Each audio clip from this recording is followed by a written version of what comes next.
탐심은 암세포이다라는 제목으로 출애굽기 10장 17절 말씀을 가지고 함께 말씀 나누도록 하겠습니다. 자, 오늘 말씀은 말씀드렸던 것처럼 10계명의 이제 마지막 10번째 계명이에요. 드디어 1계명부터 시작된 10계명의 10번째 계명까지 우리가 오게 되었습니다.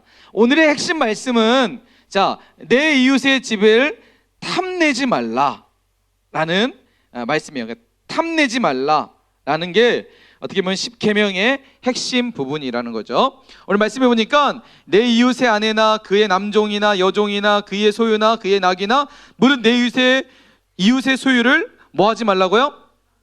탐내지 말라. 탐내지 말라라는 제목 말씀입니다. 자, 여러분 그거 아세요? 우리나라 전 세계적으로 사망 질병에 의해서 사망하는 그 이유 중에 1위가 사망 원인의 1위가 바로 암이래요. 암. 그러니까 암에 발생되어져서 사람이 질병 때문에 죽게 되는 그 대부분의 이유가 바로 이 암이라는 것 때문이라는 거죠. 자, 암 어떻게 발생하게 될까요? 자, 여러분 암이라는 건요, 여러분 우리 몸에 여러 세포들이 있습니다. 정상적인 세포들이 우리 몸에 자리 잡고 있으면서 우리가 정상적인 생활을 하고 건강한 생활을 할 수 있도록 이 세포들은 어떤 영양분을 공급을 받아서 그 영양분을 곳곳의 장기, 그러니까 우리가 속해져 있는 몸에 있는 다양한 장기에 영양분을 공급해주는 역할을 하게 됩니다. 그런데 암이라는 이 세포는 어떻게 발생되냐면 이 정상세포가 비정상적으로 발생되면서 문제가 생기게 되는 거예요. 정상적인 세포가 비정상적으로 발생이 되면서 우리 몸에 악영향을 끼치는데 어떻게 끼치냐면 이 암세포가 몸에 자리 잡게 되면, 그러니까 비정상적인 세포, 암세포라고 하는 것이 자리 잡게 되면 왜 이게 사망의 원인이 되냐면 정상적인 세포는 다른 장기 쪽으로 영양분을 공급을 합니다. 그런데 암세포는 어떻게 하냐면 그 장기에 있는 영양분을 자기가 빨아들여요. 그러니까 정상적인 세포는 영양분을 공급을 하지만 암세포는 장기에 있는 영양분을 빨아들이는 거예요. 점점 장기가 죽게 되는 거죠. 그런데 또 심각한 뭐예요? 이 암이라는 게 전이가 되죠. 그 자리만 딱 머물러 있는 게 아니라 다른 장기로 전이해야 돼요. 그러면서 암이 발생을 하면 몸에 있는 장기가 하나씩 죽어가게 되는 거예요. 그렇죠? 그래서 이 암이 사망의 원인이 되는 거예요. 그러니까 이 암세포는 영양분을 받고 뿐만 아니라 그 영양분을 공급해 줘야 되는데 공급하지 않고 자기가 다 참. 그러니까 비정상적인 이 암세포는 모든 어떤 좋은 것들은 싹 자기가 빨아들이게 되면서 우리 몸을 죽게 만드는, 아이러니하게도 좋은 어떤 영양분을 싹 빨아들이지만 결국 우리의 몸은 죽게 되는 것이 바로 이 암이 가지고 있는 중요한 원인이라는 것이죠. 여러분, 그런데 탐심이라는 거, 이 탐내지 말라, 이 탐심이라는 것은 이 암과 똑같다는 거예요. 탐심은, 자, 탐심이 뭐냐? 탐심이란 더 가지려는 욕망, 그죠? 남의 것을 갖고 싶은 욕심. 그러니까 더 가지고 싶은, 마치 암처럼 자기가 가지고 있는 영양분은 충분한데 거기에 만족하지 않고 다른 영양분을 계속해서 공부하는 거예요. 그러니까 이런 욕심과 욕망이 탐심이라는 거예요. 그리고 그것이 암이라는 거죠. 여러분, 이 탐심이라는 것을 정리하면 이거예요. 탐심은 남보다 높아지려는 욕심에서부터 시작된다는 거죠. 그러니까 여러분, 사람은 우리 안에 이런 욕심과 탐심이 자리 잡고 있어요. 여러분, 한번 우리의 마음을 한번 살펴봅시다. 내 마음 속에 더 가지고 싶은 마음, 그리고 남보다 더 높아지고 싶은 욕심 있을까요, 없을까요? 솔직하게 내 양심에 딱 손을 얹고 나는 이런 마음에서 자유하다. 나는 더 갖고 싶은 마음도 없고 나는 남보다 더 높아지고 싶은 마음도 없다. 있을까요? 여러분, 말씀을 전하는 목사님 안에도 말씀을 준비하면서 내 안에는 과연 이런 게 없을까 생각해보면 끊임없이 찾아오는 마음 중에 한 가지가 바로 이 탐심이라는 욕심이에요.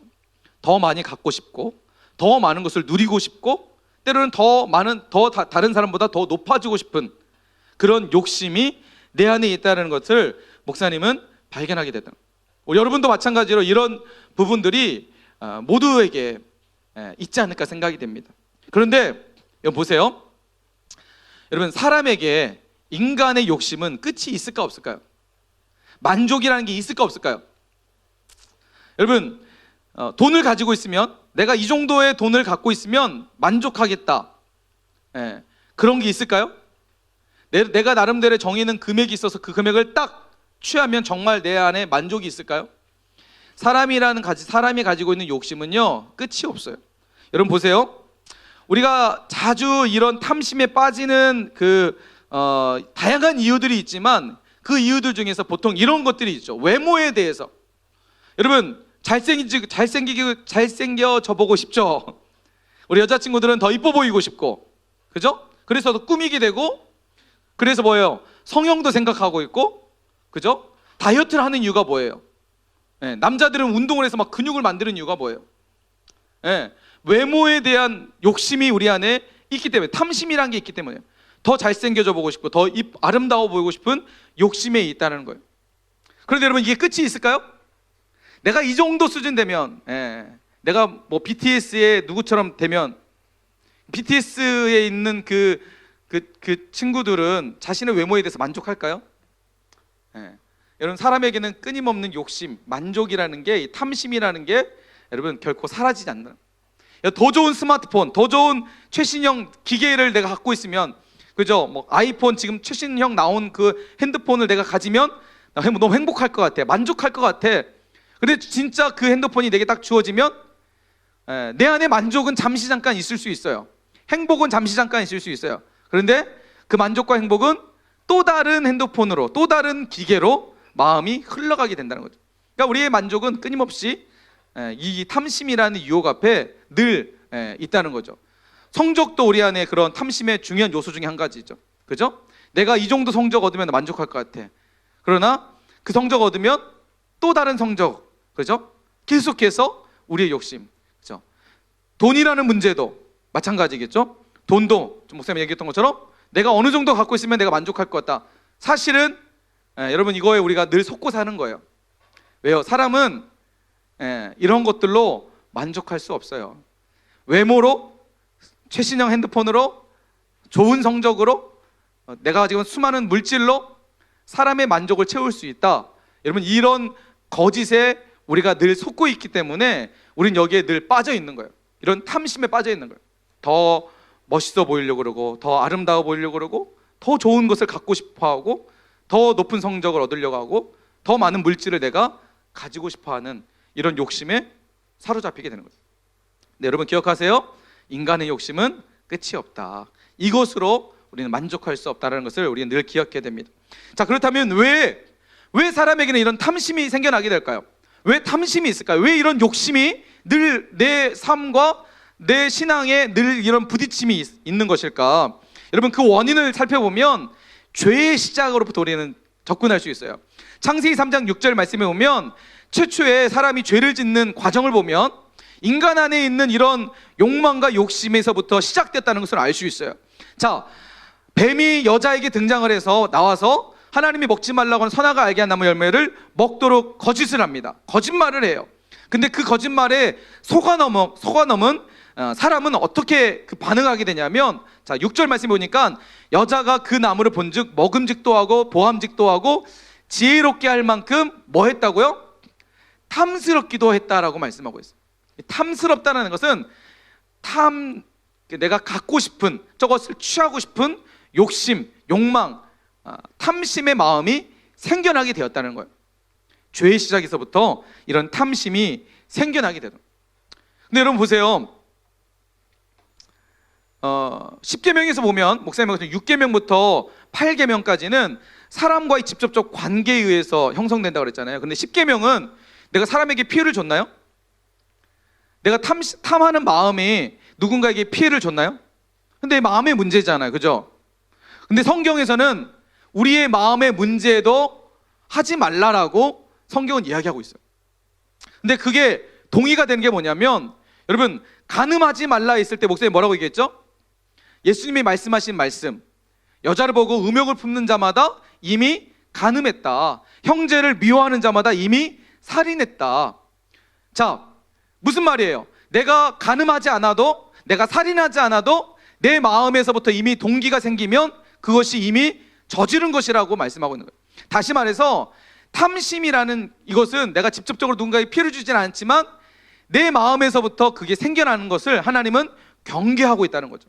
자, 그래서 성경을 보면 성경에서 죄의 기준을 얘기할 때 뭘 죄의 기준을 얘기하냐면 내가 어떤 행동을 통해서 그건 죄야 하나님 단정 짓지 않으시고 내 마음의 동기에서부터, 내가 그걸 하지 않았지만 이미 내 마음에서 어떤 것을 탐내거나 욕심을 내는 이런 마음에서부터 시작된다는 거예요.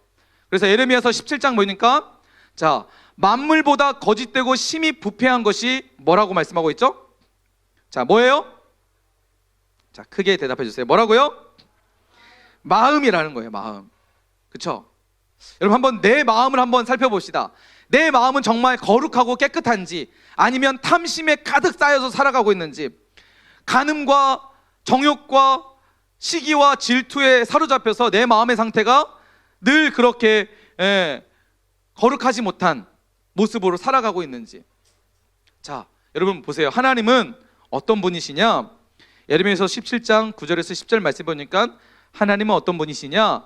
나 여호와는 심장을 살피며 폐부를 시험하고 각각 그의 행위와 그의 행실대로 보응하나니. 무슨 말씀이에요? 하나님은 뭘 보신다고요? 우리의 마음을 보시는 분이에요.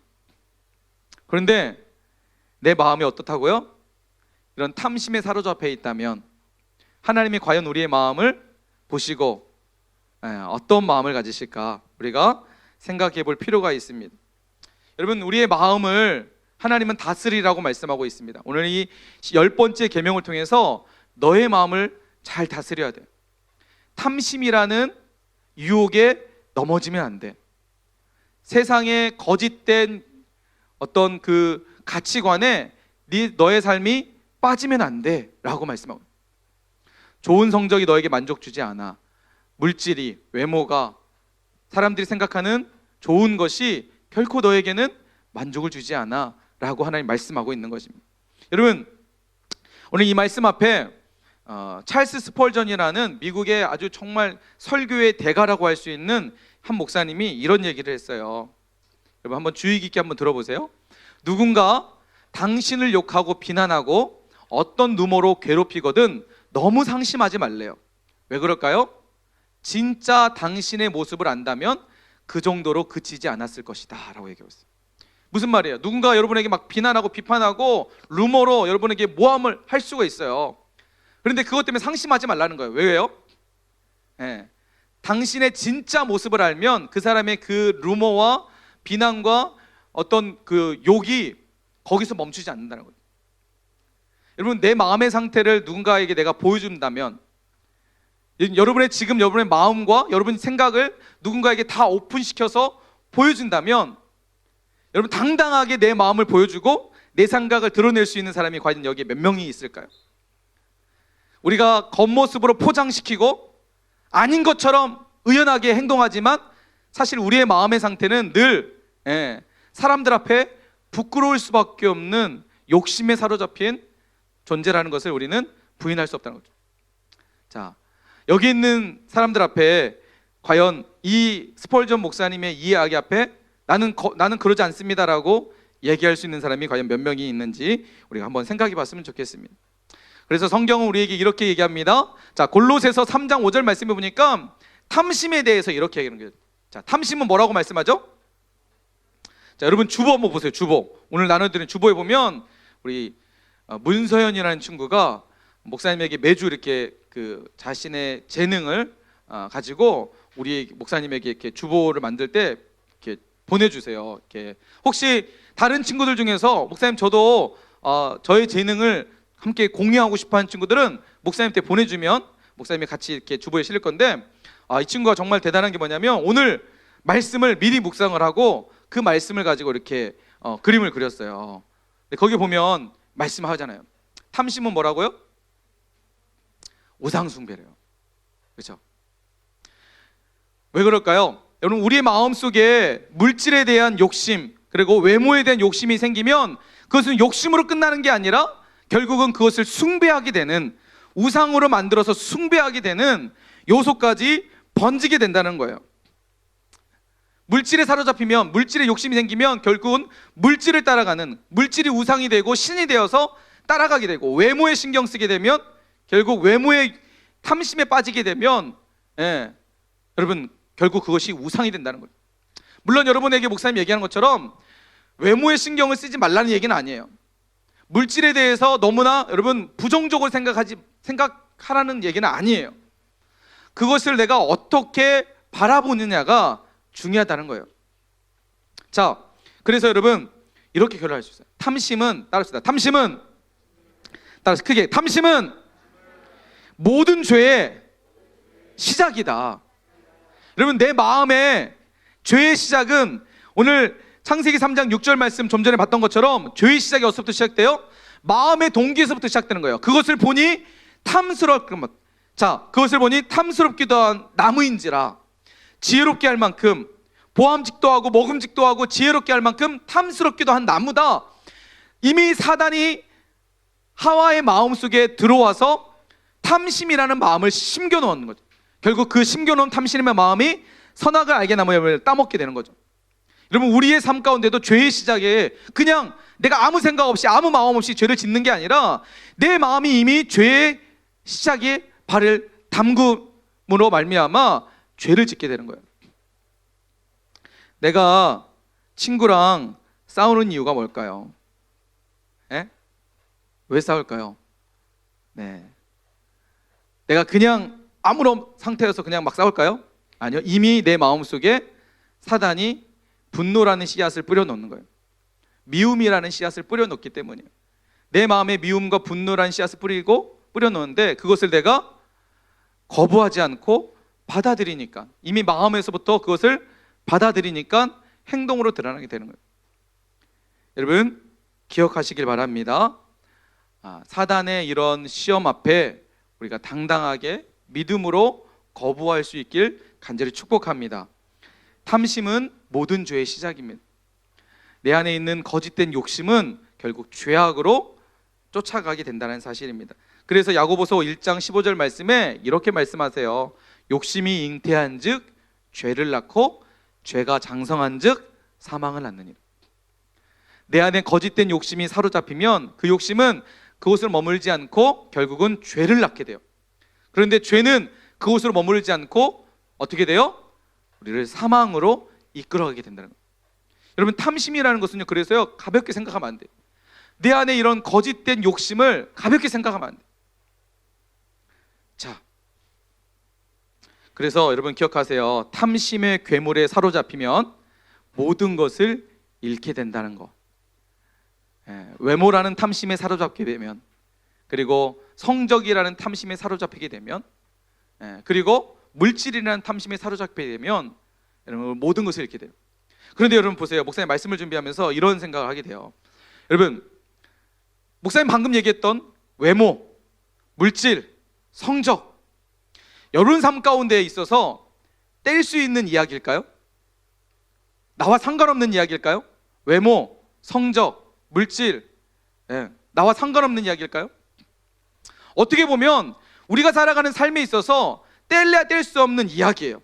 그리고 심지어는 세상적인 가치관 속에서 더 멋있어져야 돼, 더 아름다워져야 돼, 더 성적 올려야 돼, 더 많은 물질 가져야 돼, 그래서 좋은 직장, 좋은 학교 들어가야 돼, 끊임없이 우리에게 요구하고 있는 내용 아닌가요? 근데 성경은 뭐예요? 거기에 대해서 거부하고 있는 거예요. 그게 진짜가 아니라고 말씀하고 있는 거예요. 그게 전부가 아니라고 말씀하고, 그게 너의 삶에 진짜 만족을 주지 않는다라고 성경은 얘기하고 있는 거예요. 자, 우리가 진짜 하나님의 말씀으로 귀를 기울여야 돼요. 여러분 그래서요 중요한 게 뭐냐면 나의 마음을 다스릴 수 있는 자가 전부를 달 수 있는 거예요. 여러분 내 마음을 다스릴 수 있는 사람이 내 삶의 전부를 다스릴 수 있어요. 마음도 다스리지 못하는 사람이 내 삶을 어떻게 다스릴 수 있을까요? 내 인생을 어떻게 하나님께 드릴 수 있을까요? 내 마음도 하나님께 드리지 못하는데 내 삶을 하나님께 어떻게 드릴 수 있어요? 우리 친구들 보면 가끔씩 기도할 때나 예배 드릴 때 보면, 또 특별히 기도할 때 보면 하나님 저 삶을 하나님께 드립니다, 저 받아주세요, 하나님 저 멋지게 써주세요 라고 얘기하지만 정작 내 마음도 제대로 다스리지 못하면서, 내 마음도 하나님 앞에 정작 드리지 못하면서 그렇게 얘기하는 것은 올바르지 않는 거예요. 여러분, 내 마음의 생각, 내 마음을 다스릴 수 있는 사람이 진짜 전부를 다스릴 수 있는 사람입니다.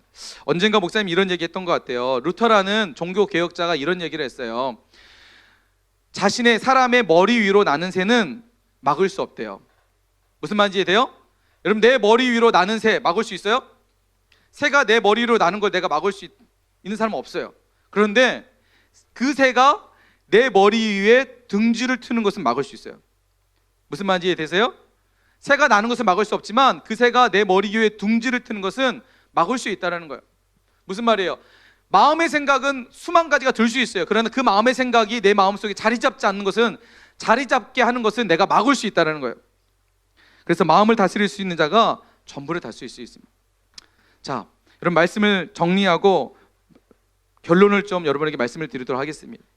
우리가 탐심에 사로잡히는 이유는 더 가지려 하는 마음이 생겨서부터 생겨나게 되는데, 왜 우리는 더 가지고 싶어 하는지를 성경은 통해서 우리에게 말씀하고 있는 내용이 있습니다.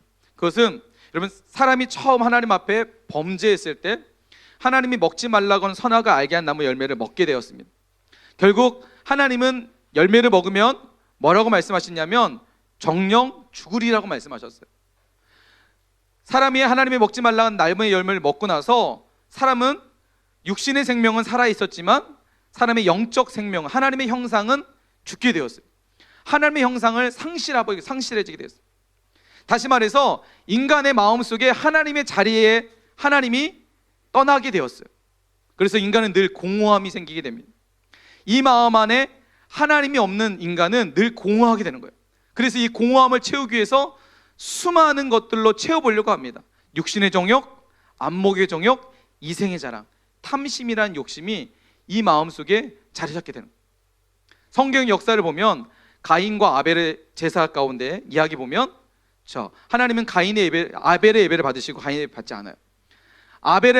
가인의 마음속에 인정받고 싶은 이 탐심이 결국은 아벨을 죽게 만듭니다. 노아 시대 때 하나님께서 인류를 비로 홍수로 멸망시키십니다. 왜 그랬을까요? 당시에 하나님 보시기에 모든 인간이 육신의 정욕에 사로잡혀서 수많은 성적 유혹과 죄악이 난무했기 때문이에요. 왜 사람들은 그렇게 변질하게 되었을까요? 잃어버린 하나님의 마음, 이 하나님의 형상 속에 하나님이 아닌 다른 것으로 막 채워보려고 하니까. 여러분, 우리 안에 자꾸만 탐심이 생겨나는 이유도 바로 그거예요. 잃어버린 하나님의 형상이 우리 안에 사라졌기 때문에, 하나님으로만 사실은 만족할 수 있는 이 형상이 다른 것으로 만족해 보려고 하니까 자꾸만 우리는 탐심이라는 욕심에 빠지게 되는 것입니다. 여러분, 그래서 우리가 기억할 하나님의 말씀이 있습니다. 기억해야 될 이야기가 있어요. 그것은 우리의 탐심은요, 어떻게 벗어날 수 있느냐? 오직 예수님으로만 만족할 때 탐심에서 벗어날 수 있습니다. 왜냐하면 우리의 마음에 원래 하나님의 자리가 있었는데 그 하나님의 자리가 죄로 인해서 사라져 버렸기 때문에, 하나님이 떠났기 때문에 이 자리에는 늘 비어 있는 거예요. 하나님의 자리가 늘 비어 있어요. 그래서 사람은 이 비어 있기 때문에 늘 공허하고 늘 부족함을 느끼는 거예요. 그래서 다른 것으로 막 채워보려고 하는 거예요. 물질로, 외모로, 성적으로, 인정으로 자꾸만 채워보려고 해요. 그런데 이 자리는 오직 하나님만 채울 수 있는 자리예요. 왜요? 원래 하나님이 있었던 자리였기 때문에. 그래서 우리에게 진짜 만족은 예수님으로 만족할 때, 예수님이 들어올 때 진짜 만족할 수 있어요. 내가 가지고 있든 가지지 못하든, 많은 것을 갖고 있건, 좋은 성적을 누리고 있고, 아니면 성적이 바닥이 있더라도 그거와 상관없이 내 안에 예수님이 계시면 우리는 만족할 수 있다는 사실입니다. 사랑하는 우리 중등부 여러분, 고린도후서 3장 5절 말씀에 이렇게 말씀하세요. 우리가 무슨 일이든지 우리에게서 난 것 같이 스스로 만족할 것이 아니라, 이 말은 무슨 말이냐면 세상에 있는 거, 내가 가지고 있는 만족, 이게 우리의 만족이 아니라 진짜 우리의 만족은, 그래서 우리의 만족은 오직 누구로부터 난다고요? 우리의 만족은 오직 누구로부터라고요? 맞습니다. 여러분, 우리의 만족은 우리가 벗어날 수 있는 탐심의 이 죄악, 탐심에서부터 우리가 벗어날 수 있는 것은 예수 그리스도, 우리 하나님으로부터 하나님만 우리를 만족할 수 있다는 사실입니다.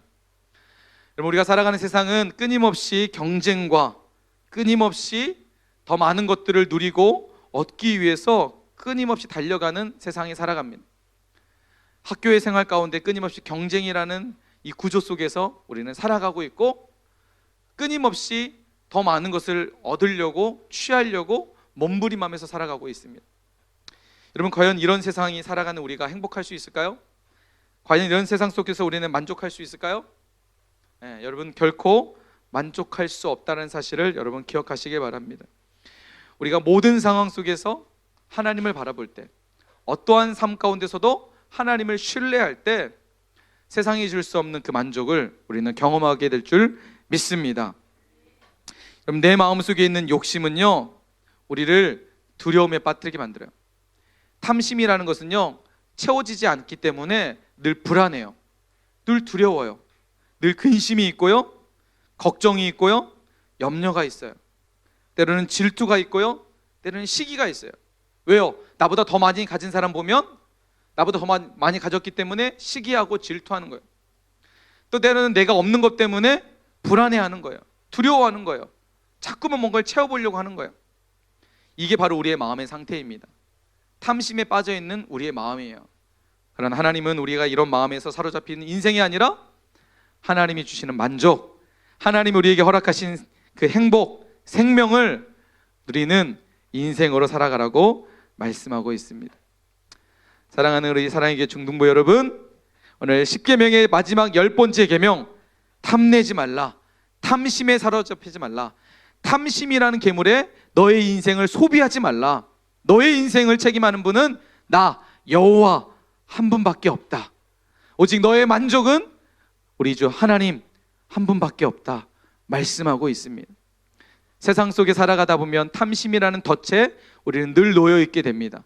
그 덫 앞에 우리는 늘 서게 됩니다. 그러나 우리는 탐심에 빠지지 않고 하나님의 말씀, 생명이신 예수 그리스도 한 분을, 그 예수님을 우리가 붙잡고 그분 안에서 우리가 참된 만족을 누리고 그리스도 안에서 참된 행복을 누릴 수 있는 우리 모든 친구들이 되길 주님의 이름으로 간절히 축원합니다.